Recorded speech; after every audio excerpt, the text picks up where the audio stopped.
Hi, I'm Mike McCabe. I'm a music producer, and I currently go by Mask.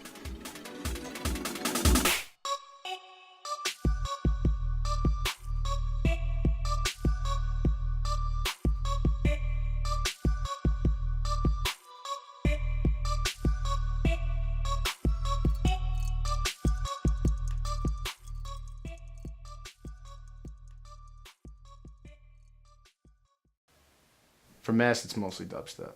But currently, under my belt, I would say I have dubstep, a little bit of like realistic kind of fusion of real instruments and like electronic stuff. And then I have like trappy stuff, like hip hoppy kind of beats. But I'm really dabbling in everything. I draw inspiration from a lot of things, particularly a lot of movies. I love watching movies, and like whether like the scoring of the movie is awesome or it's just like the scenes and the interaction, the whole characters, the whole novelty of the movie. Like I don't know, it just gives me a lot of inspiration. Music, obviously. Reading, I can get it from anything, honestly. If I have a fucking great day and I go out and I come back in, like, you know what I'm saying, I heard a lot of birds chirping, I saw the ocean, or I was at a park, whatever you name it, you know what I'm saying, that's all a big draw of inspiration for me. In terms of writer's block, I don't really feel like I get it much anymore. I feel like, if anything, I'm having problems. Like, I feel like back in the day I used to get writer's block and I feel like I can't write, but I also sat at the computer like literally fucking 12 hours a day, and then I'd go to bed, get up, do it all over again. I did that for a year. That's how I learned everything, because I taught everything to myself. And I've always been like that. I like that. I feel like I don't really have it anymore, but I do feel like there's days that I'm really down or I'm really concerned with other shit in my life, and I feel like that fucks with me making music, because I feel like I gotta take care of that first or something while I'm sitting down. Or it's just something really negative, and I feel like it overpowers, like, you know, it's just like I'm super negative and like I can't get out of that sometimes. Like I have a hard time getting out of my head. But at the same time, it's kind of a blessing and a curse, because I feel like it's why I can create when I create. When I'm in that state of feeling really shitty and all that,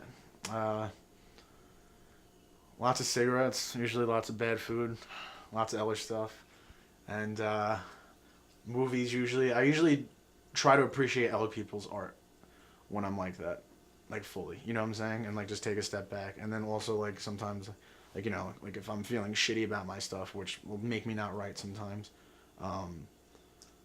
like I'll listen to other people's stuff, and sometimes I'll be like, oh, I'm not so, you know what I'm saying, I'm not so bad, or, you know what I'm saying, I'm not so on the wrong path or whatever, you know what I'm saying? Which, not like that I constantly, I don't compare my stuff to people's stuff a lot, but sometimes it's nice to have that reference point of listening to other people's stuff and seeing, you know, like, oh, like this is possible, or like this person is doing good, you know what I'm saying? Like, I'll probably do good because, you know, he supports me, or vice versa, you know what I'm saying? And I feel like it's a nice system. I've had my stuff played in Australia, I've had my stuff played in Japan. I had a couple offers for like label releases, but I didn't really take them because I plan on releasing most of my stuff on my own. There's no point in this day and age to be tied to a label. But that being said, you know, I have a lot of other kind of rough things that I deal with. I don't believe in myself. Two, I had a lot of complications with my computer that I've been using. I just built a new one. I'm really excited about it. And last but not least, I have a lot of conflicting issues in my life, in my personal life, with a lot of things, and I feel like those tend to be the derivative of a lot of my problems. But like, I really gotta say, I'm really happy that my grandma and my friends have supported me fully. You know, the buddies that I did meet that kept me like believing in myself, you know, because I constantly don't. And you know, like my grandma provided me a platform to like stay here and work on music all the time. Like I don't work, you know what I'm saying? I'm very lucky for that. Well, as I previously said before, I spent like a full days, like 12, 14-hour days, like sleep, wake up, do it all over again. Of just constantly just like basically a lot of banging my head against the wall, because I know what the fuck I was doing for a while. And I was doing it all on my own. And when I started, like, it wasn't like it is now, where like, you know, fucking you have kids that can buy projects that are already made. Like I had just gotten to it right before like it really blew up, I feel like. And it was rough. Like I had to spend a lot of time trying to learn shit, and a lot of it was just trial and error. I couldn't even like look shit up. So that was pretty interesting. It was a fun time. And like if I'm not working on music or I'm not doing something related to it, I feel like my life feels all in shambles. Like nothing makes sense, and it feels like everything's like fighting against me. And it's almost like the universe works with me if I'm putting the time and dedication I should in with music. Where I really looked ahead and like my end goal, you know, where I really look to be after my extravagant journey, I like to have reach a point where I can show my music to anybody or any sort of group or any kind of person, and they can relate to it in some way out of the library of stuff I've made.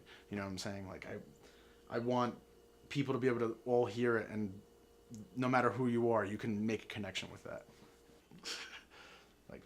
It's my life juice. The nectar of life. Nectar of life. Nectar of life.